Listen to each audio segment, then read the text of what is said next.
Oh, God. Hey, let's talk about the Fantastics for a second. I don't think a lot of people give those guys the credit they deserve. Man, those guys, Tommy Rogers and Bobby Fulton was a hellacious tag team. Oh, they were tremendous in the ring, and it wasn't a situation where with the Rock and Roll Express, you had Ricky Morton, who was always the guy that sold, and you had Robert Gibson, who was always the guy that made the comeback, and that was what they were better with, and it worked for them. But with Bobby and Tommy, they were more similar, and each one of them could sell their ass off. Yep.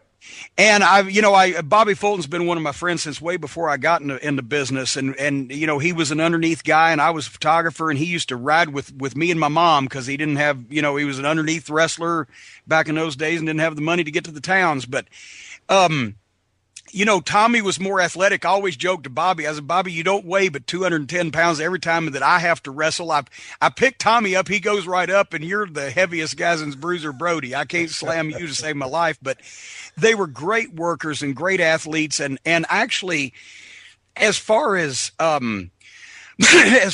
as technically being great workers, they were better athletic workers and had better teamwork than the Rock and Roll Express. It's just that the Rock and Roll had Ricky's incredible selling and had Robert's comebacks, and they got places first, so they got the lion's share of the notoriety, and we made a lot more money with them. But I would say the Midnight and Fantastics matches technically and in the ring were even better than the Midnight and the Rock and Roll matches. And that's not downgrading anybody, just stating a fact. Hey, Fantastics never got their due. This is the Steve Austin Show. Hey, there's no shortage of action going on at our exclusive partners, BetOnline. Sports are slowly making their way back with UFC, boxing, NASCAR, and soccer leading the way, and BetOnline has all the best odds and lines for the upcoming games and matches. BetOnline has futures odds on everything you can imagine, season win totals, division odds, and even odds on every league championship. You need more? BetOnline has simulated NFL Madden games, NBA 2K, and UFC happening every day live for you to watch and wager on. Looking for something else other than sports? BetOnline also has hundreds of live casino games, poker tournaments, and all the best props in the business. Visit betonline.ag or use your mobile device and join now to receive your new welcome bonus and start playing today. BetOnline, your online wagering experts. Where was Tommy Rogers and Bobby Fulton from? Because you said you was childhood or friends from back before the business. Where was Bobby Fulton from?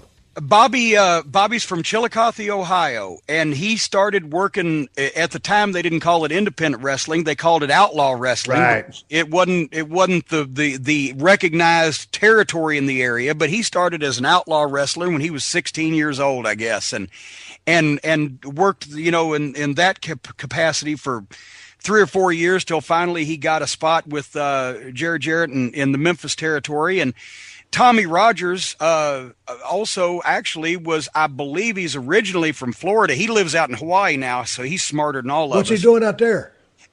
Sitting on the beach, as far as I know, man. His work caught up with him for a while. I believe he had a hip replacement, and he hadn't wrestled in quite a while. But Tommy was from Florida, and he got into business in the early 80s, and Bobby had been wrestling since he was a teenager in the late 70s. And, Bobby and Tommy Rogers were not the original Fantastics. Now, here's a little trivia for you. Great. What happened was Bobby Fulton was working in Memphis when Bill Dundee lost one of his power plays with Jerry Lawler. Lawler took the book, and Dundee had to go away for a while. And Jerry Jarrett had been talking to Ole Anderson down in Georgia, and Ole's Georgia towns were on their ass. This was 1983 because they were concentrating on their northern tours in Ohio and Michigan off of TBS. And so anyway, Ole made a deal with Jerry Jarrett, send me a crew down to Atlanta, and they're gonna run my Georgia towns. We'll do a studio TV in Chattanooga, and they'll run Chattanooga and Knoxville and Augusta and Macon and all the Georgia towns, right? Columbus. And so the fabulous ones, Stan Lane and Steve Kern, were such a hot team. God damn, they were a great tag team too. Yeah. Oh, they were tremendous, and they'd gotten over so well that basically Jerry sent Bill Dundee down to be the booker, and sent Bobby Fulton and Terry Taylor down to be the Fantastic Ones, which was a rip-off of the Fabulous Ones, and sent me down to be the top manager. I was all of 9 months in the business. I'm going to be the top heel manager, and I'm going to manage the Angel Frank Morrell and Norman Frederick Charles III, who was an old Royal Kangaroo, hadn't wrestled in several years, but was an old friend of Dundee's from Australia, and Jerry Lawler's cousin Carl Fergie.